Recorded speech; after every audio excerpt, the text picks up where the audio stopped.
Hello and welcome to the next Lukozer retro game review video.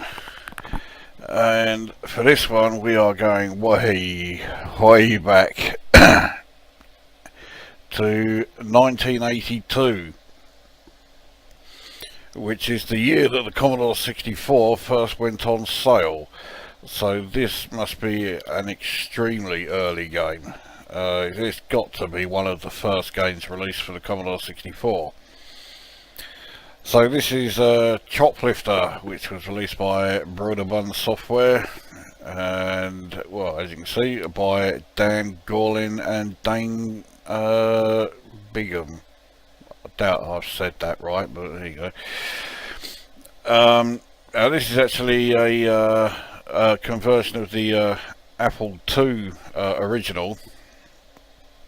And this game is, I think, unique insofar as I dare say quite a few people have heard of Choplifter because they know the arcade coin-op. But this is not a conversion of the arcade coin-op. The coin-op game was based on this. I mean, there are plenty of Commodore 64 games that are conversions of arcade coin-op games.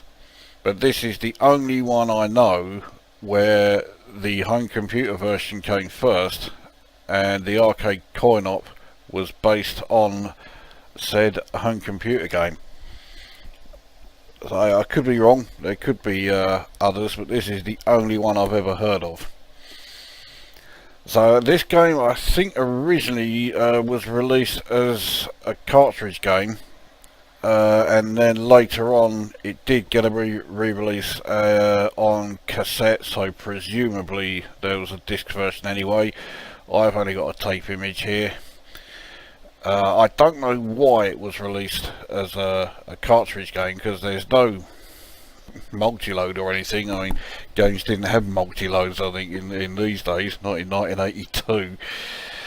So anyway, let's get a game underway. Now, as you can see at the top there isn't really a score as such. What you have, indicated by those symbols, on the left, that is the number of hostages that have been killed. In the middle is the number of hostages that are in your helicopter. And then on the right is number of hostages that have been rescued.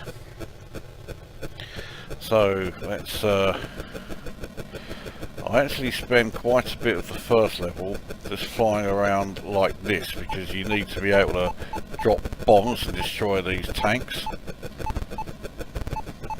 But you also need to have some kind of accuracy, which I just do not have. I'm sure I am hitting it, but for some reason it's not actually doing anything. Now, there are only 64 hostages to rescue in the entire game, and if they are killed, then it's just taken out of the number available to you. So I couldn't rescue any of those. Okay, now if you land on the hostages, it does kill them. So you can carry up to 16 hostages in your helicopter, and then you do have to take them back to the base. Oh, that was fucking close. I got that one. So I have 8 in the helicopter. I want to try and rescue ideally all 16. Bollocks. Okay, I can't rescue all 16 now because one of them has been killed. That building that you can see on the left there is the building that was holding them, so I have 15 of them. That's all of them from that building. There are 4 buildings that hold 16 hostages. You see, I'm hitting the tank, but it wasn't being destroyed.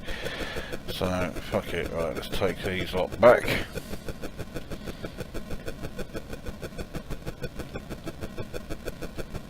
I mean, you don't need pinpoint precision when you're landing here.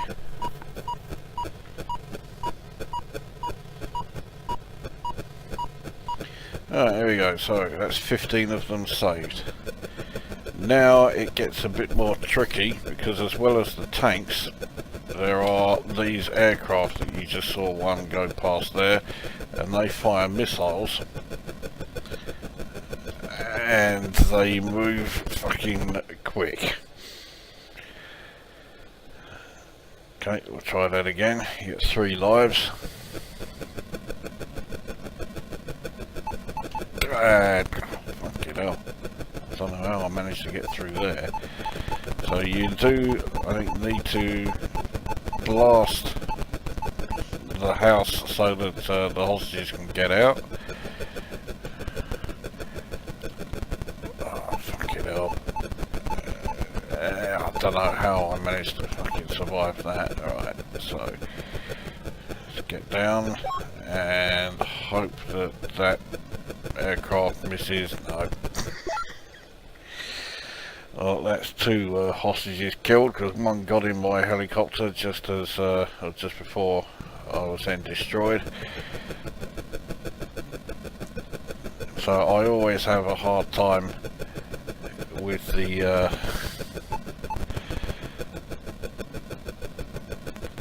oh Jesus Christ, how did I think, yeah, I just killed another hostage because I landed on top of him. Oh no, right, that's it. I'm gonna see if I can get back. Oh God, that's it. That's another another load of hostages killed. Well, there you go. So I managed to save 15. That is your score. There's no actual like score that comes up.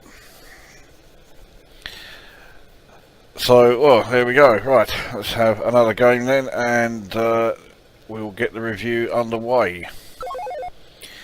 So, starting with graphics, they are unbelievably basic, but I mean, we are talking about a 1982 game. Around this time, if you wanted something more than, you know, just blocks from like, you know, you got in the older Atari 2600, you basically had to play arcade coin-op games.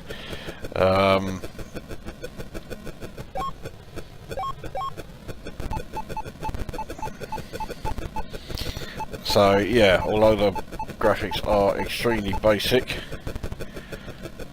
they work. Lance got the fucker. Looks like he's killed one of the hostages that was out here. Oh no, they're both here. God, that was close. Yeah, there's some more here. Try and get these. Oh, I've just killed one.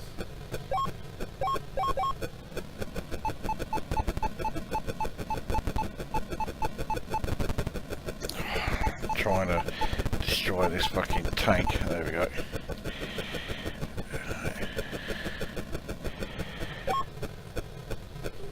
Okay, that's the last of them. Let's head back.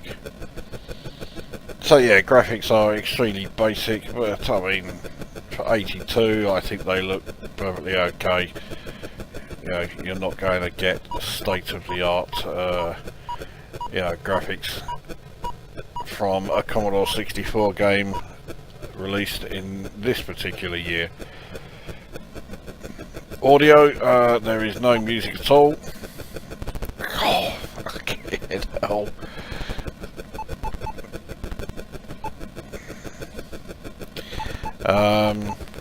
Yeah, no music. Oh, bollocks. The sound effects are very basic, and basically the only sounds you really get are the helicopter engine. But I mean the rotors, I mean the rates that they spin goes up as you move faster, so you know it's not completely basic, and you know it's not like there is absolutely nothing in terms of audio quality. Unfortunately, you can't bomb the jets, so the sounds of your firing is, yeah, there's no two ways about it. It's terrible, but fucking hell, 8 more hostages killed.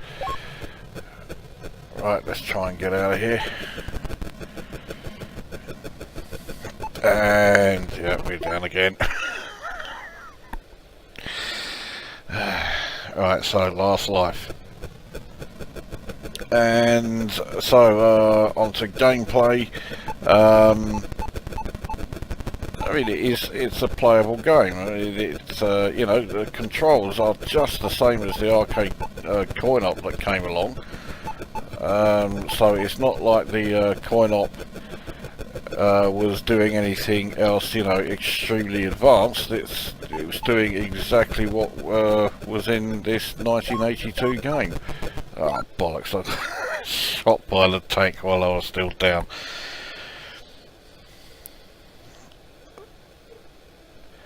Right, let's... yeah, okay, I'll have one more quick game. Oh, in this one, if you do... well, whether or not you manage to rescue all 64 hostages, once they have all been freed, whether they have been rescued or whether they are killed, that's it, the game then ends. So, and it's not a particularly impressive end screen. What you get is that text that says the end. That's it. That's there for whether you are, whether the game ends because you lose all your lives, or whether the game ends because you've rescued everybody. There's a few more still to pick up. Oh, just killed another one, and I thought I was fucking down then. Right, one more. Here we go. Right, so I'm only going to rescue 13.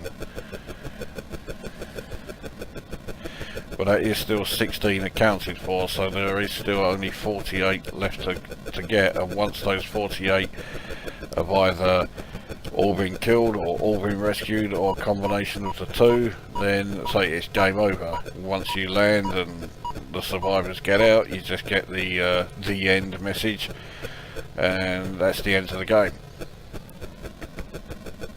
But say it is playable. It's, you know, it is immediately recognisable as Choplifter.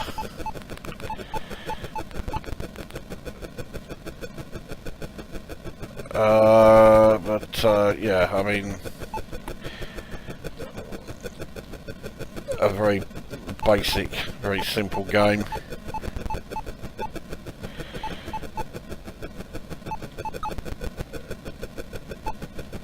Even by 1982 standards, there are, you know, there's a lot of stuff here that's, oh fucking hell. So there we go. Right, hurry up, get in.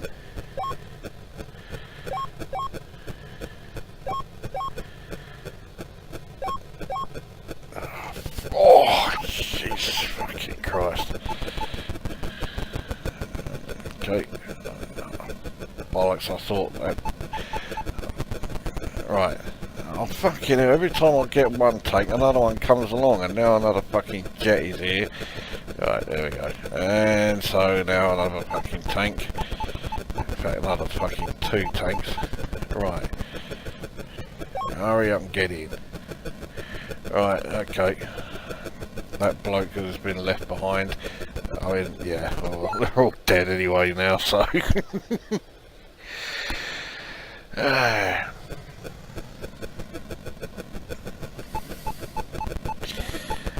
Now, to be honest, I was never exactly a huge fan of Choplifter when it was in the arcades. I do remember playing it on the Sega Master System a few times because it was one of very, very few Sega Master System games that I thought was okay.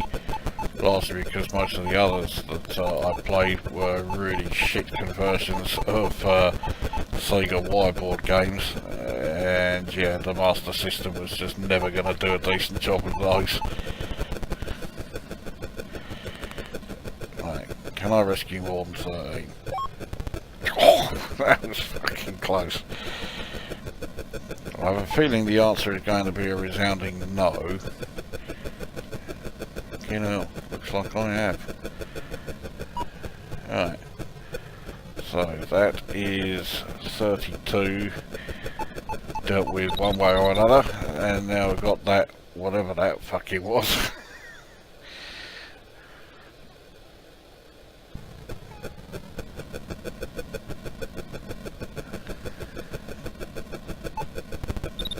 There it goes again. It's like some... oh, bollocks. Anyway, there you are. So that is Choplifter. I will score it 5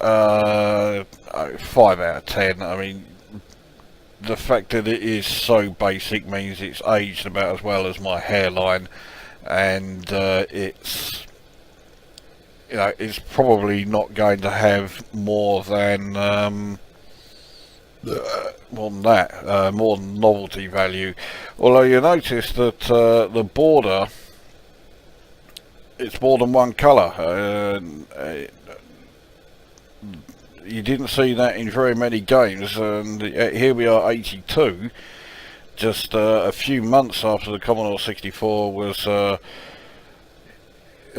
actually available, for sale, and here they are. They've managed to do it, and yet, well, it was a long time before any other games came along that did that. Not that it was particularly essential, but let me just try. Let me just check something. Okay, yeah, the sprites don't go into the border, but you can see where the border, the main display stops and the border starts. So you can clearly see that, yeah, it is multicoloured, which, well, so it certainly shows some sort of technical prowess, even if you don't think the game is much cop. And, I dare say there are plenty of you there who think it looks shit.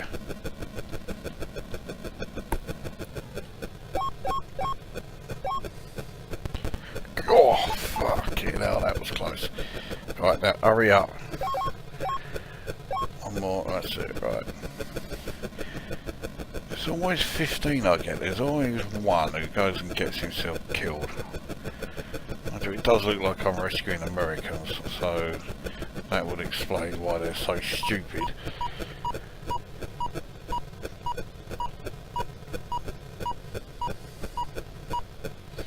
Right, 15 rescued.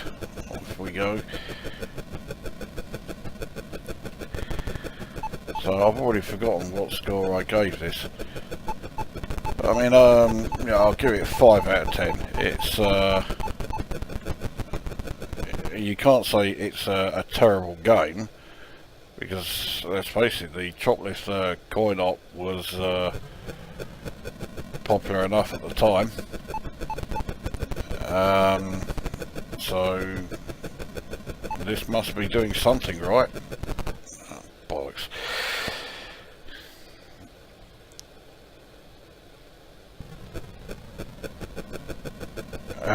Like I say, yeah, okay, this is probably only going to have novelty value, I dare say, because that's game over. It's not going to grab the attention of people who are mad, keen hardcore gamers. But if you are a fan of retro gaming, and you can actually appreciate how games started out, and even more so if you're around at the time, as I certainly was. I was 10 in 1982. Then yeah, it's worth it's probably worth a look. So that is Choplifter then, one of the earliest Commodore 64 games I know. 5 out of 10. That brings this review to an end, and we will see you at the next one.